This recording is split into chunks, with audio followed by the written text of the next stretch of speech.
মমতাহীন তৃণমূল।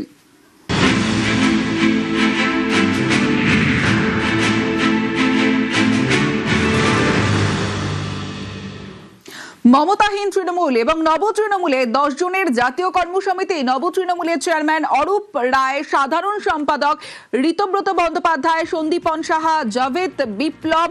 জাতীয় কর্মসমিতিতে ফিরহাদ হাকিম, অরূপ বিশ্বাস। কর্মসমিতিতে সন্দীপন সাহা, সাবিনা ইয়াসমিন, রথিন ঘোষ।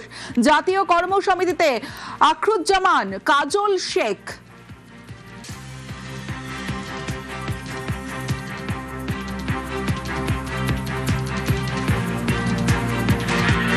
এখানে all India Trinamool Congress committee, national working committee গঠিত হয়েছে। শ্রী অরূপ রায় অল ইন্ডিয়া তৃণমূল কংগ্রেসের চেয়ারপারসন নির্বাচিত হয়েছেন। এছাড়াও শ্রী ফিরহাদ হাকিম, শ্রী অরূপ বিশ্বাস, শ্রী জাভেদ আহমেদ খান, শ্রী বিপ্লব মিত্র, শ্রী আখরুজ্জামান, শ্রীমতী সাবিনা ইয়াসমিন, শ্রী রথিন ঘোষ, শ্রী সন্দীপন সাহা, শ্রী ইমানি বিশ্বাস, শ্রী মোহাম্মদ গুলাম রব্বানী, শ্রী কানাইয়ালাল আগরওয়াল, শ্রী স্নেহাশিস চক্রবর্তী, শ্রী সমর মুখার্জি, শ্রীমতী শিউলি সাহা, শ্রী চন্দ্রনাথ সিনহা, শ্রী অপূর্ব সরকার ডেভিড, শ্রী কাজল শেখ, শ্রী জয়দেব হালদার, শ্রী প্রসূন বন্দ্যোপাধ্যায়, শ্রী আশিস ব্যানার্জি, শ্রী গঙ্গাপ্রসাদ শর্মা, শ্রী খগেশ্বর রায়, শ্রী নরেন্দ্রনাথ চক্রবর্তী, শ্রী অরুণাভ সেন রাজা, শ্রী বিশ্বনাথ দাস, শ্রী সুরজিৎ মিত্র বাদল, শ্রী অভিজিৎ সিনহা, শ্রী দীনেন রায়, শ্রী ঋতব্রত বন্দ্যোপাধ্যায়। এবারে ন্যাশনাল ওয়ার্কিং কমিটি সর্বসম্মতিতে 4 জনকে সহসভাপতির দায়িত্ব দিয়েছে। সহসভাপতিরা হচ্ছেন শ্রী ফিরহাদ হাকিম, শ্রী অরূপ বিশ্বাস, শ্রী রথিন ঘোষ এবং শ্রীমতী সাবিনা ইয়াসমিন।